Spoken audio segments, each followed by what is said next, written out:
Game one in this series was the Trae Young show. The Trae Young show, the inability to adjust until very late in very odd rotations for Bud in the Milwaukee Bucks, which is something we've been hearing for the past couple of postseasons. They're down 1-0. They lose the game, but there's a lot of positives to take away from this if you're the Milwaukee Bucks, and not that much reason to panic. And the bookmakers see that as well, as in game two at home, they open as 8-point favorites, 7.5 in some spots. We'll talk about the spread today. We'll talk about 5 already player props that I have placed today. We went 6-0 yesterday. We're having a good time right now.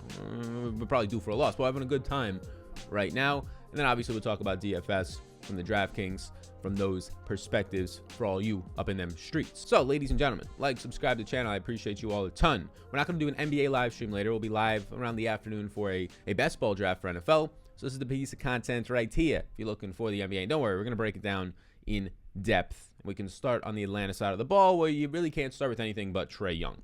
Trae Young absolutely dominated. 48 points. A lot of them came on free throws late. Maybe not a lot, but 6 points coming on free throws late. But 48 points in the game. Shot 17 of 34 overall. Had 11 assists and should have had 12. The off the backboard pass does not count as assist, although anybody watching would say that was clearly a pass, which then ended in the alley-oop, if you will, from yesterday's show. But the alley-oop dunk, which there's 3 of those in the third quarter that Trae Young and John Collins absolutely dominated in the two-man game, the pick and roll. The drop coverages were not working for Milwaukee. You had Trae doing the shimmy. And the craziest part about this was, if I told you Trae Young played poorly in the second half, you'd tell me I was crazy. It's more so because of the fourth quarter. He had a great third quarter, especially from a distributor's standpoint with that pick and roll game of John Collins. But in the second half, he shot 5 of 13. There was a couple of forced shots in the fourth quarter that he didn't need. If you can recall, he shot about 2 3-pointers that were from about 5 steps, Steph Curry-esque, behind the three-point line. They were close, but not great shots. So the crazy part about this is he has that fantastic game, and we think he dominates in the second half. Great third quarter, but 5 of 13 overall shooting in the second half.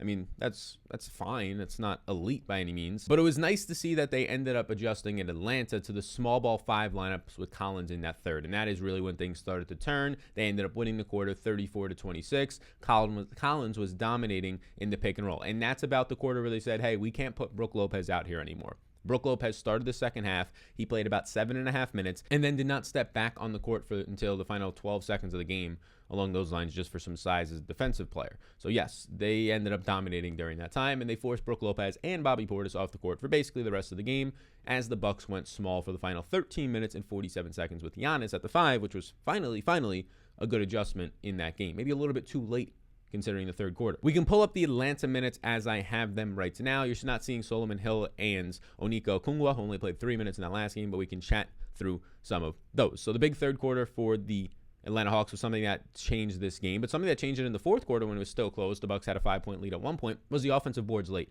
John Collins, one of the better offensive rebounders, especially for not being a center in the NBA, ended up having in this game 5 offensive boards. Capella had 4 offensive boards. Now, technically, they both had 12 offensive rebounds apiece as a team, but the big offensive rebounds came late for Atlanta. John Collins had 2 in the final 4 minutes of the fourth quarter, and so did Capella, and one of those Capella boards ended up leading to a John Collins 3 that took the lead for Atlanta late on a little bit of a momentum run that they were on. If you watch this game, I have right now the big starters, Trae, John Collins, Capella, and Horder, for massive run. 36-plus minutes apiece. Trae at 40 minutes in this game. Not shocked if he plays 41 like he did last time, or 42 in game 2. I have Bogdanovic at 28 as he continues to struggle with his health. Bogdanovic, for me, is somebody that, just watching the game, you can see that he was not healthy. He did not close out the final 7 minutes of the game in this one. Only played 27.5 minutes in game 1. And I believe the Bucks actually do something with that this game. It didn't seem like they did last game. I believe they attack him more on the offensive end, trying to get switched onto him. And if you can't get switched onto him, just don't put your best weapon, or if you will, on him on defense. Like at times in this game, they had Drew Holiday on him on defense when Trae Young was on the court, and Jeff Teague guarding Trae Young. That is the craziest sentence I may have ever said from a basketball fan standpoint, because that is terrible X's and O's. I think that more than not, you probably put Bryn Forbes out there more because his defense is not great, but Bogdanovic is banged up, not really pushing to get by anybody, not really getting off screens well, so it gives you a little bit of a cop-out, if you will, for a poor defensive player like Forbes, but getting his offense on the court. Cam Reddish was available for this game, but he did not play. He hasn't played since February. I projected him in for 4 minutes. If you really want to give those 4 minutes, like 1 or 2 to Lou Williams, another 1 to Trae, it's fine, but we gave him 4 minutes. We'll see if he actually steps on the court. Don't think it'll be anything significant. And in this game as a team, they ended up shooting 25% from three. Not good, so that can increase 8 for 25 overall. They out-rebounded, not offensive, but overall 51 to 45. Both teams having those 12 offensive rebounds. Atlanta's just came late. So the biggest pieces of this game for the most part from the Atlanta side, clearly Trae Young, clearly what they were able to do in the pick and roll and just absolutely dominate Bobby Portis and Brook Lopez, have them on ice skates in the drop coverage nonstop with John Collins and Capella rolling to the basket. And then just Atlanta hit the crucial shots late, whether it was a John Collins 3 and just Pat Connaughton airballing on the opposite side and Middleton missing the last shot, right? The crucial shots late. We can talk about the Milwaukee side in a second. Let's go back to the minutes here just to give you an idea of where else I'm at. I'm giving Gallinari 26 minutes off the bench. They played him at small ball 3, and it actually did not get killed at some point in the series. It will, though. His defense will get exposed. And then 12 minutes of Mr. Lou Williams, 16 of Solomon Hill, and 5 minutes of Okungwa. Not really interested in any of them for anything from a player prop standpoint today or from the betting markets. Now, I said I had 5 props today, and we can start on the Atlanta side. I'm currently taking over 18.5 fantasy points for Bogdan Bogdanovic. You can get these fantasy point props at Prize Picks. If you want to use the code SAL, they'll give you a free bet up to $100 that you can use when you deposit, so you can check it out down below. Use that code SAL. So what you're seeing is I have Bogdanovic for 24.1 points today. That's well over 18.5. Usually if it's around 3 or 4, I take the overs and I feel good about it in terms of how much of a chance it has to hit that. Bogdanovic over this, over a 70% chance right now in what my projections say. And Trae Young over 9.5 assists, which at this point when he's playing 40-plus minutes with an insane assist percentage approaching 40% in that pick and roll dominating, it just seems like maybe not a lock, but I have Trae Young for close to 11 assists today. So I took the over 9.5 assists on Trae Young. I do have 3 other props from the Milwaukee side that we can talk about in a second, but if you want to start off with these ones, you want to tail these or any other ones, you use the code SAL and limited time offer, I think just during the NBA. So you might as well get in right now on just free betting over unders. You're going to use it anyway during NFL or during the Olympics or whatever it's going to be. Might as well get in right now before the offer is gone and you don't get the free $1. So in terms of DFS, point per dollar, best bang for your buck from the Atlanta side of the ball, I would put it in this order. Clint Capella 1, Trae Young 2, Danilo Gallinari 3, and then I think you can start to punt. Solomon Hill, like we said last game, he's only $1,000. I don't think Solomon Hill looks like a fantastic play, but if you're talking about fantasy DFS lineups, 8.2 projected points at $1,000. Like in game 1, it ended up working out with you. That vicious dunk from Solomon Hill. Where did that come from? A couple of boards. That's the type of player that can allow you to get all the other studs from Milwaukee and a Trae Young into your lineup. So those 3 guys I like. Punting with Solomon Hill, punting with Lou Williams in his 10 to 12 minutes. If he's shooting well, can play 18 minutes, and they can disregard his defense a little bit out there. And then to a lesser extent, you have your Kevin Huerters, John Collins, and Bogdanovic. As much as I like John Collins, it's just tough now that his price point is approaching $8,600, where he is significantly more expensive than Capella at this point. So that's where we're at on the Atlanta side. Let's now transition to the Milwaukee side of this one, where there's a couple of big things that we can talk about. And we can start it off with how wonky, to an extent, especially for a Eastern Conference Finals, these rotations were. And this is why there's a lot of slack on, or a lot of just bad publicity coming towards Bud's way, the head coach of this Milwaukee team. He just doesn't really make adjustments. If he does, it's too late. He doesn't seem to really have the greatest basketball IQ to seeing the court as a coach. And that is from an outsider looking in, of course, but the rotations were a little odd in this one. I mean, at one point in this game, Jeff Teague, who really didn't play at all in the last series, he offers you nothing on defense, not much on offense that guys like Bryn Forbes and Pat Connaughton off the bench can't offer you. Jeff Teague played 6 minutes in this game. And now it's fine when he's playing 2.5 minutes with Trae Young off the court, but then 3.5 minutes, which doesn't sound like a lot, come in, Trae Young plays, he guards Trae Young. They end up defensively matching up Drew Holiday on a hobbled Bogdanovic. Made no sense. No sense at all. Your best defender on their most hobbled player, maybe the most inefficient and ineffective player on the court at that time. And then Jeff Teague, by far your worst defender potentially on your entire roster, goes on the player who's absolutely scorching hot at that point. That was only the first half, but still at that point, Trae Young shooting better in the first half. We already went through that. Then in the second half, and Trae Young goes on to score 8 points in 63 seconds, a minute and 3 seconds. You don't see Jeff Teague again in the game. So that was one weird spot. Also, I'm curious to see if you see a different starting lineup. Tucker starting against Brooklyn makes sense. He was the only one equipped maybe in the entire NBA to at least try to slow down Kevin Durant, at least try.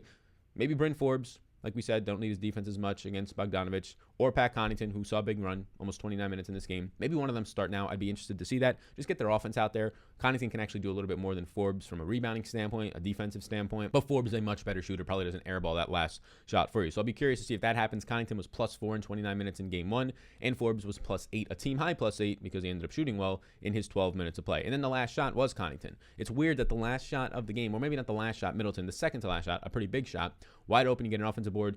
You have Connaughton and PJ Tucker on the court there. It was a little bit interesting when you need offense, and Connaughton's fine, but Bryn Forbes is a much better shooter. So just odd to see Tucker on the court down the stretch there, and Connaughton a defensive lineup when you know you need some sort of offense, and Connaughton gets it, and he just pulls the trigger and airballs. It was very little, I don't want to say choke, but it was just not a great shot, and maybe you see Bryn Forbes end up nailing that shot. So outside the rotations being a little bit wonky, the big thing was just the Drew Holiday game. He finally came alive, and we can look at right now Milwaukee's minutes. I'm projecting out only an 8-man rotation for Milwaukee. I'm not trying out the Jeff Teague experiment in this one. I don't think Giannis Antetokounmpo, he can play 2 minutes, that's fine, but I'm projecting an 8-man rotation in this one. Drew Holiday finally came alive, like we said, 33 points on 14 to 25 shooting. He ended up shooting 5 of 12 from 3-point range. He had 10 assists. He finally came alive. And heading into this one, if you saw the preview for game 1, we said, you know what? They're going to have all the matchups they want. Giannis is going to be able to get his shots. He did. He just missed a couple of easy ones at the basket. Middleton is going to be able to get his shot because they really don't have anybody to guard him. Oh, yeah, he did. He just didn't make his shots. And Drew Holiday is going to be able to do whatever he wants because Trae Young on him is just an absolute crime in terms of Holiday can get by that all he wants. And oh, yeah, he did. So Giannis did whatever he wanted, just didn't make shots. Holiday did everything he wanted, made shots. And Middleton got every open look, just didn't make any shots in this game for the most part. Middleton shot almost 25%, 6 of 24 in this game. That's not going to work out for you. From 3-point range, he shot 0 of 9. On the positive side for the Bucks, you barely lose this game with the player on the other team going absolutely berserk from a overall standpoint of distributing and passing in Trae Young. And one of your best shooters, if not your best shooter on your team, Middleton, goes 0 of 9 from 3-point range, right? If he just does something moving forward, the Bucks 130 offensive rating in the open shots they got, they're going to start to dominate this series, is why I projected a 5-game win to start it out. Now I think it makes more sense to go 6, but we'll stay with our 5 games in terms of the Bucks in 5. You can see the minutes on the floor, the big 3 right now, the big minutes, Giannis, Middleton, and Drew Holiday, all around 41 to 42 minutes. Brook Lopez only played 20 minutes in that last game because he was getting pushed off the court in the pick and roll game. Same thing for Bobby Portis. And then in the first half, Lopez might have not gotten as much run because of that, but also Bobby Portis, who also was bad in the pick and roll, he was at least doing something on offense. He had 11 points, 8 boards, so you keep him in a little bit. He had a big 3 at one point in the game, and ended up resulting in an Atlanta Hawks timeout. So I do have Brook Lopez at 28 minutes just because I think he continues to start. If anybody leaves the starting rotation, I think it's PJ Tucker, which if so, we'll update the projections for that slate today and the 2-game slate tomorrow on Patreon. If you want to get the updated projections, overall top plays, ranks, the lineup optimizer, all that stuff, you can check it out down below for other sports as well. On Patreon, I have Pat Conn picking up some big minutes still. So yes, I think Brook Lopez, he's a little bit more run than last time. I think they try and make some adjustments in that pick and roll drop coverage, and Lopez gets maybe all of his minutes, or at least every minute that Trae Young's off the court for 8 to 10. Lopez will get those additional minutes as well to get him on the court for defensive purposes and the ability to stretch the floor when Giannis is bulldozing his way to the basket. Bobby Portis, Bryn Forbes, 14 minutes apiece to close it out. They ended up going Giannis at the 5 because of the fact that it was the adjustment that's needed. It's probably what they should do more times in the game. Giannis at the 5 to close out the final 13 minutes and 47 seconds, and he played a lot better defense on the switches against Trae Young. And when I say a lot better, a whole lot better. Eliminated more alley-oops that you saw in the third quarter against Lopez, and was able to stop Trae Young's floater to an extent. So to close in this game, before we get into the props I like from Milwaukee, I like Milwaukee minus 7.5. It's out there. Minus 7.5 is out there in half the books. Minus 8's out there, but if you want the Milwaukee side, take minus 7.5. It's very similar to the last spread for game 1, which was minus 8. So I have Milwaukee minus 7.5 for this series. And there's a couple of reasons why. We already hit on one of them. Trae Young had his berserk game. He might have one more this series, but that's fine. Adjustments will be made now. We saw them made with Giannis going to the small ball 5 and that working in the fourth quarter, halting a very good third quarter that Atlanta had. Drew Holiday, everything we wanted from him is there, and I think that's not going to slow out that much. Maybe stop shooting 5 of 12 from 3, but he's going to really do whatever he wants. Giannis was able to do whatever he wants and couldn't finish at the rim. They shot 9 of 19 at the rim, 42%. That's at the basket. That's layups in the second half. That's going to get better for a Milwaukee Bucks team with Giannis Antetokounmpo and, oh yeah, an NBA basketball team shooting 42% on layups. It's going to get better. And Middleton shoots 0 of 9 from 3. He shoots 26% in this game. That is clearly going to get better. You remember the first 2 games of the Brooklyn series when Middleton was ice cold and they lost the first 2 games? Injuries happened and things like that to actually allow them to get back into the game. But then Middleton came alive in game 3, game 4, and settled back into it, and the series was much more competitive. So if the team doesn't shoot overall 22%, 8 of 36 from 3 in this game for one of the better 3-point shooting teams, I think you see a totally different outcome here. I think a lot of people are going to expect this one to stay close and take the Atlanta Hawks again with the points. And maybe you get a better line of minus 7 Bucks as the game gets closer. If so, I'll double tap that one. So give me the Bucks minus 7.5. We can talk about some of the Bucks props that I have right now and close it out with my overall favorite plays from this team from a DFS perspective. I have Brook Lopez over 10.5 points, which, yes, the switching and the pick and rolls and the drop coverages forces him off the court, and that's worrisome, but I have him at 28 minutes and not 20, and in 10.5 minutes of play, I do like Brook Lopez here. He's going to have to stay on the court more. He's going to have to play all the 8 to 10 minutes that Trae Young's not out there and can't control the pick and roll and dominate him, and I think they'll make some adjustments to at least get Brook Lopez some more shots and make a conscious effort. The other 2 spots I like here are going to be Pat Connaughton over 13 fantasy points. I have Pat Connaughton for well over this, 18.3 right now, have him for 25 minutes, and Middleton over 41 fantasy points looks fantastic. I mean, I don't know if they forgot who Chris Middleton is. He's playing 42 minutes. He shot 0 of 9 from 3 in that last game. Yes, he did not play well, but Chris Middleton was able to score 31 fantasy points in the last game while shooting 26% and 0 of 9 from 3-point range.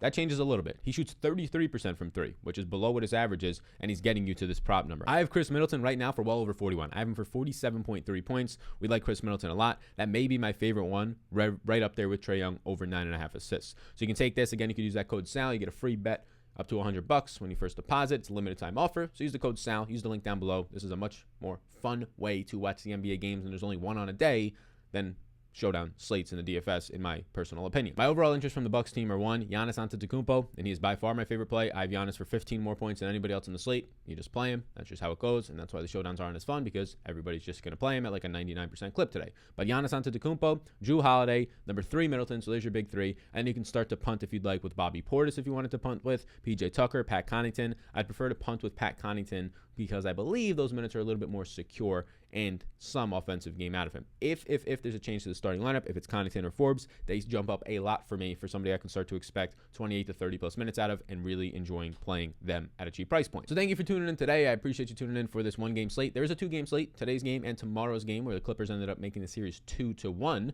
So that 2-game slate, the projections are on Patreon if you want them. We will not be breaking it down. No live stream later today for NBA. Live stream for a best ball live draft for Underdog shortly after this video comes out. So you can check it out live or you can check it out later on.